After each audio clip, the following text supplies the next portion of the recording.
Drug abuse and regulation. To what extent should specific drugs be regulated to minimize drug abuse?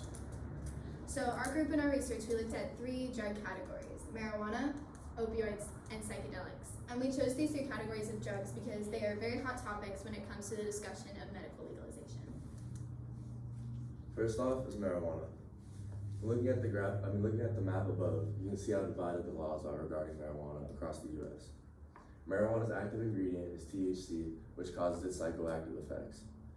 And these effects include it alters the areas of the brain that control pleasure, memory, thinking, coordination, and more. In 1970, the DEA deemed marijuana as a Schedule I drug, meaning it has high potential for abuse. And this is very controversial today because of its believed medical benefits. But even with these medical benefits, under federal law, it still has no believed medical benefits, and that is probably because of the lack of conclusive research. It is shown to have an anti-inflammatory and pain-relieving effect, and this can increase your overall quality of life. It can reduce symptoms of neurological and psychiatric disorders, such as schizophrenia, Parkinson's disease, and anxiety and panic disorders. It can improve sleep quality and quantity for some people. And for the effects, it can decrease your brain function and mental health, especially if the use starts as a teen. It can decrease your IQ and memory and predispose you to depression and other mental disorders. It can have detrimental effects to your sexual health. It can increase or lower your blood pressure.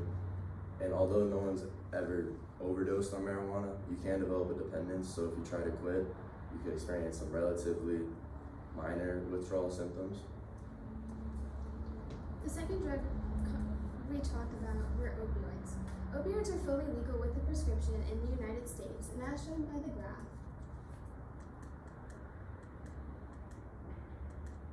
these are different safety regulations. Opioids have been the leading cause of drug overdoses in America, as they are currently under an opioid epidemic. The medical use of opioids is pain relief. It can improve the quality of life for those who are suffering from cancer, recovering from surgery, or suffering from chronic pain. They work by emitting endorphins, which cut off pain perceptions in the brain, and they slow your breath and heart rate down to near-death rates.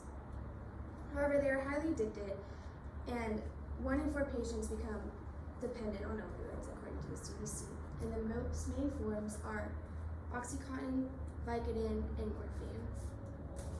Our third and final category is psychedelics. Psychedelics are psychoactive drugs that can change perception, mood, cognition, and many other brain functions. According to medical chemist David Nichols and Walter Hans, a historian, psychedelics first came onto the scene in 1943 with the discovery of LSD. After LSD was discovered, they became widely available for research and medical purposes. But that wide availability also led to recreational use, which was detrimental. And the FDA noticed this, and so they stopped approving any further research with psychedelics around the 60s. Finally, in the 90s, they came back onto the research scene and more information was found regarding them. As you can see in this graph, majority of states have it illegal for recreational use, but medically legal, with some having it completely decriminalized for recreational use as well. There's still some inconsistency, which is not the best. The medical uses for psychedelics. So psychotherapy is the most prominent use for psychedelics. And in psychotherapy, they are used to help with mental ailments like depression, anxiety, addictions, paranoia, and so on. Also can help with physical injuries because psychedelics can help divert one's thinking from physical pain and help through recovery processes. The main effects of psychedelics. So depending on the type, it can either boost serotonin in the brain or dopamine in the brain. Boosting either of these chemicals will lead to increased positive and beneficial emotions and feelings. That's what helps with depression and anxiety and such. And mental experiences are a huge thing with psychedelics. People can have spiritual experiences and visions that will help their mental ailments and help decrease any issues they have. Also, a huge thing with psychedelics, according to Peter Grinspoon, a pharmacist and physician, that psychedelics do not induce dependence, and that makes them extremely appealing for medical purposes. The problem we're talking about today is the lack of consistency across the United States. Every state has their own regulation rules regarding the use of these drugs. We have seen how they are medically beneficial, but recreational use is the problem. We have developed 3 solutions to help limit abuse and create consistency across the United States. Our first solution is more research. And while research is happening today, there are still many unknowns and uncertainties regarding these drugs. So we need researchers to find safer ways to implement these drugs correctly and efficiently into the medical field. And in order to do this, we will provide drugs to researchers so that they can conduct trials and experiments so that they can find the evidence needed in order to make educated regulation rules. However, with the unknowns, these drugs can have many dangerous side effects that we do not know about, and this will also allow for legal recreational use, which we do not want. And these drugs are also expensive and limited in quantity, and we need to use our resources wisely. The next solution is to educate. As you can see in this little graph, it's becoming a bigger and bigger issue of children using illicit drugs.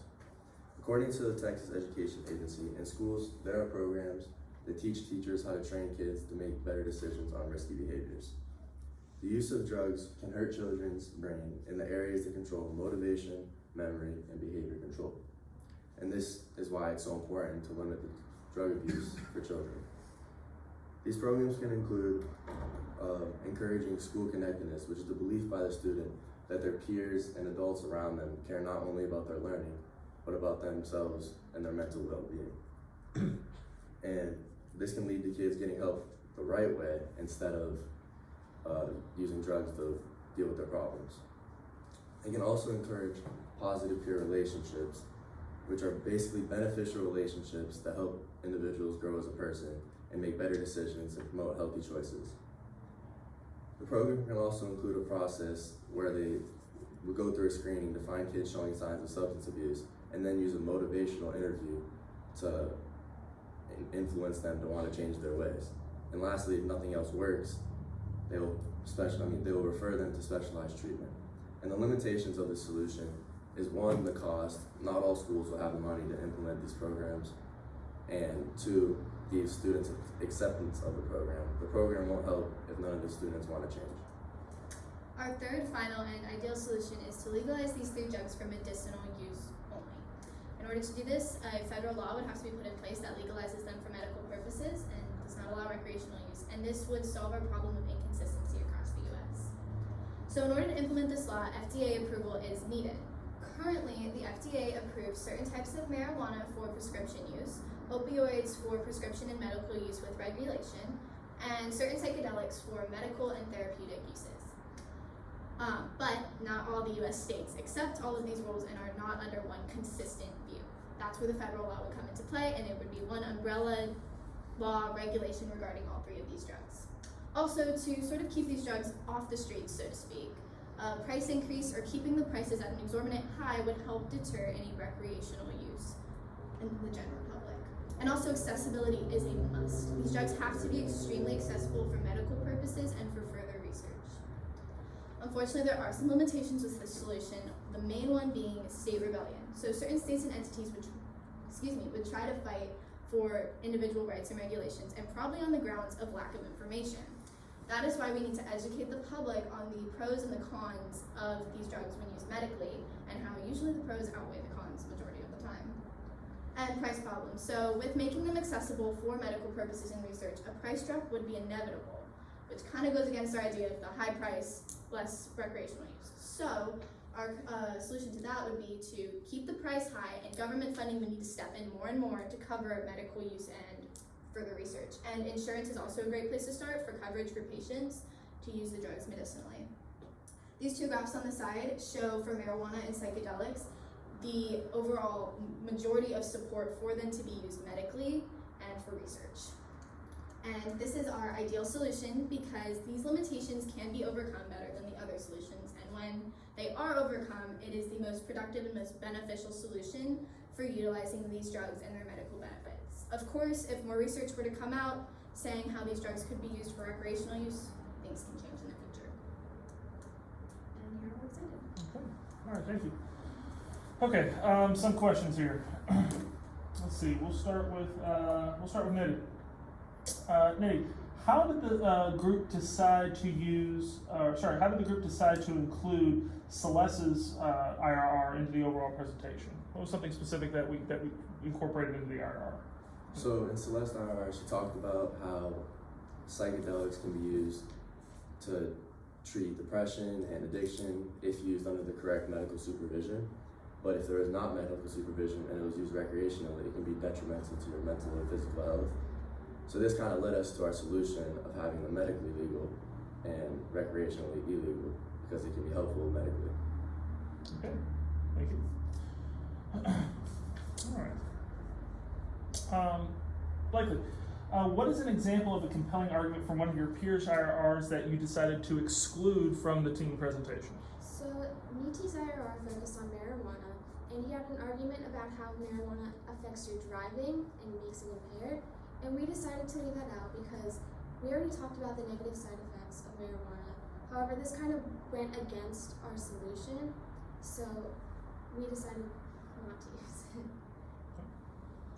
All right, and Celeste, if you all had another team member, what other perspectives or limitations could they have researched that would have been a useful contribution? So I think economics would have been huge. If we could have had someone to look at the economic side of all three of these drugs, it would have helped us see, how beneficial they truly are to society from that standpoint.